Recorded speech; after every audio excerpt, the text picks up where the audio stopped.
Puisi itu fiksi. Dalam sastra dia satu kelompok dengan prosa, satu kelompok dengan drama. Itu pengertian yang umum ya, atau teori yang paling populer. Ada upaya lain,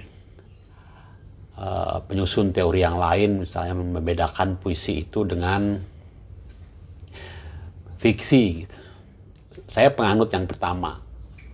Buat saya fiksi itu lawannya bukan puisi, tapi fakta. Maka dalam industri buku misalnya, di manajemen toko buku, fiksi dibedakan sama fakta. Rak bukunya beda gitu.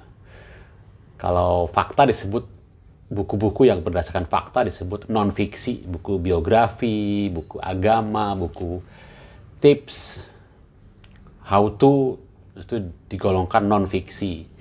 Nah, buku-buku fiksi itu novel umumnya kalau di toko buku, tapi saya pahami puisi itu juga fiksi, sama seperti novel, sama seperti cerpen, sama seperti drama. Kenapa? Buat saya mudahnya karena ada unsur imajinasi di dalam teks puisi, sama seperti novel itu gitu.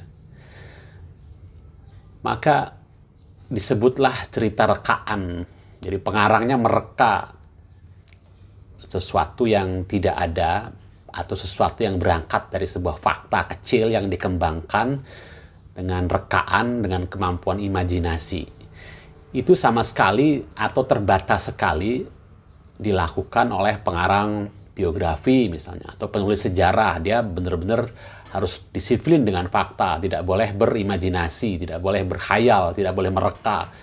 Nah, kebebasan mereka itulah yang menjadi keistimewaan dalam fiksi, dalam novel, dalam cerpen, dalam puisi juga gitu. Meskipun kadang-kadang kebanyakan puisi itu dekat sekali dengan fakta personal penulisnya atau penyairnya gitu. Tapi apapun lah, itu berangkat dari perasaan nyata, berangkat dari pengalaman nyata gitu yang memang tidak bisa diverifikasi kepada pengarangnya, tapi misalnya benar-benar itu berangkat dari kejadian nyata gitu, dia tetap harus dianggap sebagai fiksi. Ada jalan tengah. Puisi tidak disebut sebagai fiksi, tapi disebut semacam distancing gitu.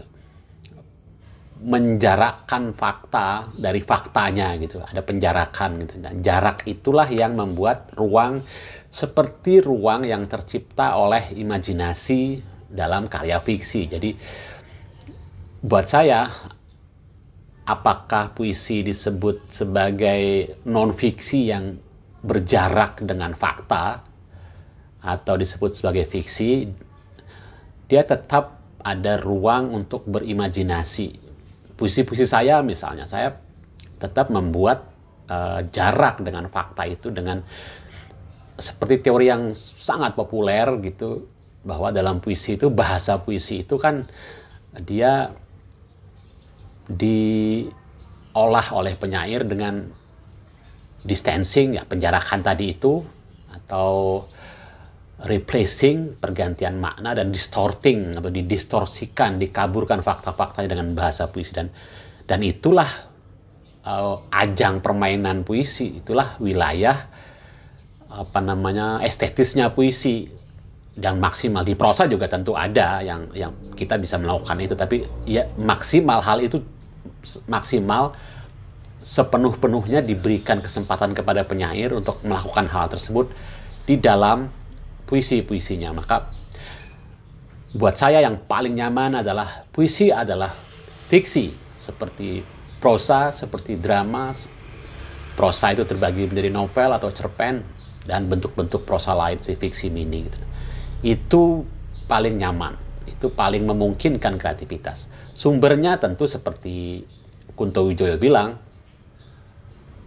Kunto bicara soal cerpen sebenarnya, dengan kata lain dia bicara soal prosa kan, bahwa cerpen atau fiksi termasuk puisi tentu saja adalah strukturalisasi dari pengalaman, dari imajinasi dan nilai-nilai. Nah, imajinasi itulah yang membuat sebuah karya puisi bagi saya dengan yakin saya sebut itu adalah fiksi, yang ada di wilayah fiksi.